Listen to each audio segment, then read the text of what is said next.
National ইন্টিগ্রেশনের প্রয়োজনে second capital তৈরি করা দরকার ঢাকায়। তিনি লুই কানকে কমিশন করেছিলেন এই নকশা প্রণয়ন। সেখানে চিরস্থায়ীভাবে পাকিস্তানের পতাকা যাতে বাংলাদেশের মাটিতে সংরক্ষিত করা যায় সেই চিন্তা থেকে এই ক্রিসেন্ট লেক তৈরি করেছিল। এগুলো ন্যাশনাল ইস্যুস, সেগুলো নিয়ে ফোরফ্রন্টে নিয়ে এসে ন্যাশনাল ডিবেট হতেই পারে, কিন্তু তাই বলে আপনার কেউ কথা বলতে পারবে না বিষয়গুলো নিয়ে, এমনটি আসলে এই মাইন্ডসেট থেকে আমাদের বেরিয়ে আসা। রুরাল স্পেস এইটি সংহত করতে পারলে আমাদের যে বিপ্লব এবং তার যে স্বাধীনতার যে নব জাগরণ ঘটেছে তা ইনস্টিটিউশনালাইজ করা যাবে, সংহত করা যাবে এবং বিপদমুক্ত করা। আমাদের মাননীয় ধর্ম উপদেষ্টা যে ক্লারিফিকেশনটা প্রদান করেছেন তার মধ্য দিয়ে যে স্পেকুলেশন গুলো উত্থিত হয়েছিল তা কিছুটা পরিমাণে হলেও নিরসন ঘটবে বলে আমার ধারণা। তথাপি আপনার এই সব স্পেকুলেশনটার সূত্র আমরা আসলে খুঁজে পাই আমাদের জামাত ইসলামী বাংলাদেশের যিনি বলবো প্রতিষ্ঠাতা আমির অধ্যাপক গোলাম আজম মহোদয়ের সুযোগ্য পুত্র ব্রিগেডিয়ার জেনারেল আজমি অবসরপ্রাপ্ত। তিনি সোর্ড অফ অনার পাওয়া মানুষ এবং দীর্ঘদিন আয়না ঘরে বন্দী ছিল। তার জীবনের সোনালী সময় অবরুদ্ধ অবস্থায়, গুম অবস্থায় কেটেছে এবং তিনি তার প্রত্যাশিত যে জায়গাটিতে তিনি পৌঁছাতে পারতেন, অর্থাৎ 4 স্টার জেনারেল হতে পারতেন, সেখানে তাকে 1 স্টার অবস্থায় বিদায় নিতে হয়েছে।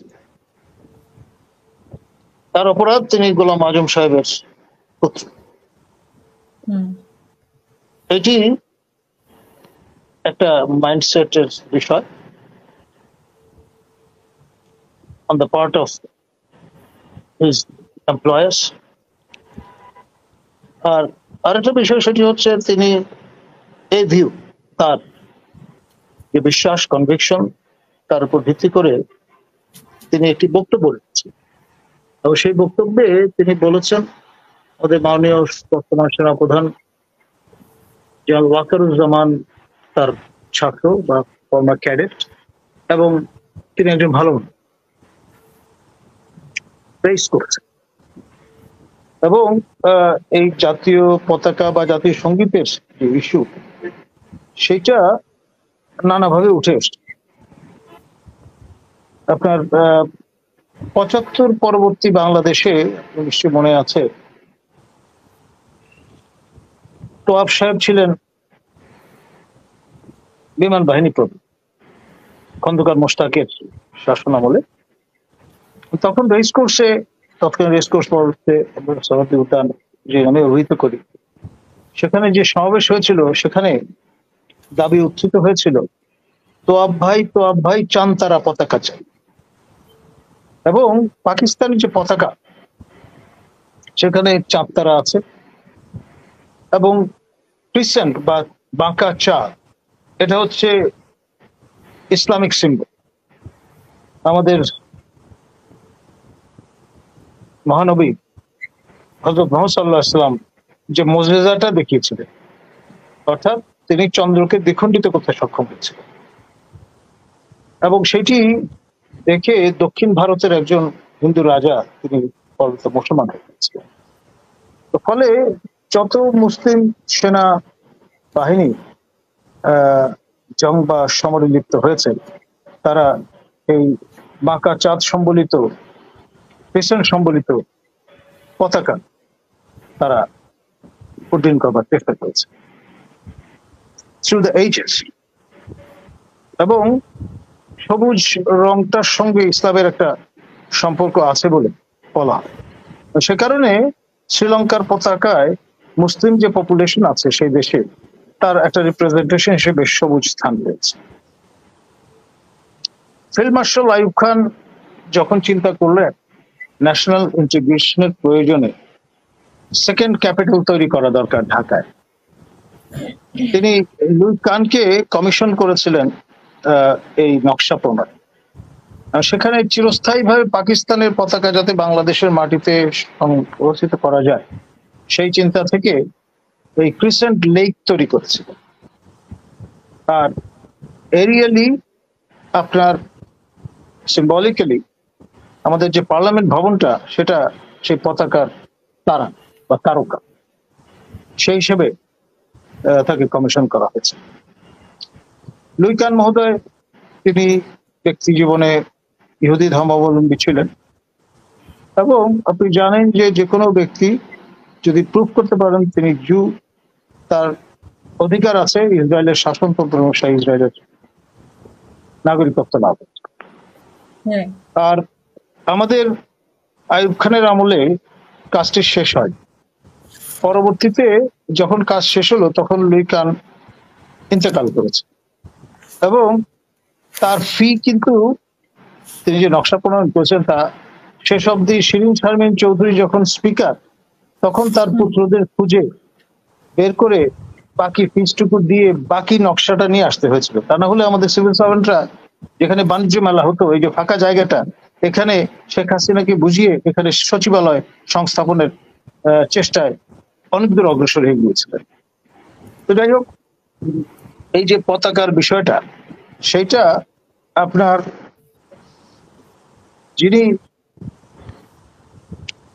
প্রণয়ন করেছিলেন শিবনারায়ণ, সেখানে যে দর্জিটা কাজ করেছিলেন সেই অধ্যায়টা নিয়ে আসলে খুব একটা স্টাডি হয়নি আমাদের এখানে।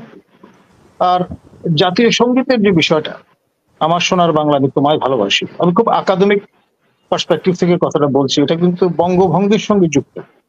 রবীন্দ্রনাথ ঠাকুর তিনি কুপিত হয়েছিলেন, বঙ্গভঙ্গ তার পছন্দ হয়নি, তখন কিন্তু এই গীতিটা লেখেন এবং ৭১-এ যে রিয়ালিটি আর ১৯০৫-এর রিয়ালিটি এক নয়। এইসব বিষয়গুলো নিয়ে ফুড ফর থট হিসেবে এই ধরনের প্রসঙ্গগুলো আমার ধারণা জেনারেল আজমি তিনি উত্থাপন করেছেন এবং ফুড ফর থট হিসেবে ফরফ্রন্টে নিয়ে আসছেন। বিষয়গুলোকে আপনার প্লুরাল স্পেসের অংশ হিসেবে বিবেচনা করা ভালো। আপনার তিনি উত্থাপন করেছেন বলে তার উপর তেড়ে যাওয়া, সেটা আমি ব্যক্তিগতভাবে মনে করি না। আর কতগুলো বিষয় আছে এগুলো ন্যাশনাল ইস্যুস, সেগুলো নিয়ে ফোরফ্রন্টে নিয়ে এসে ন্যাশনাল ডিবেট হতেই পারে, কিন্তু তাই বলে আপনার কেউ কথা বলতে পারবে না বিষয়গুলো নিয়ে, এমনটি আসলে এই মাইন্ডসেট থেকে আমাদের বেরিয়ে আসা উচিত। যারা একেবারে পিউরিটান মুসলিম ব্যাকগ্রাউন্ডের এবং পিউরিটান খ্রিস্টান, ফর এক্সাম্পল জিহোভাস উইটনেস, তারা অনেক সময় তাদের সন্তান সন্ততিদের অ্যাসেম্বলিতে এই জাতীয় পতাকার প্রতি যে সম্মান সেটি প্রদর্শন করা থেকে বিরত রাখার যে উদাহরণ ভারতেও অনেক জায়গায় দীর্ঘদিন ধরে এটা নানান বিতর্কের জন্ম দিয়েছে।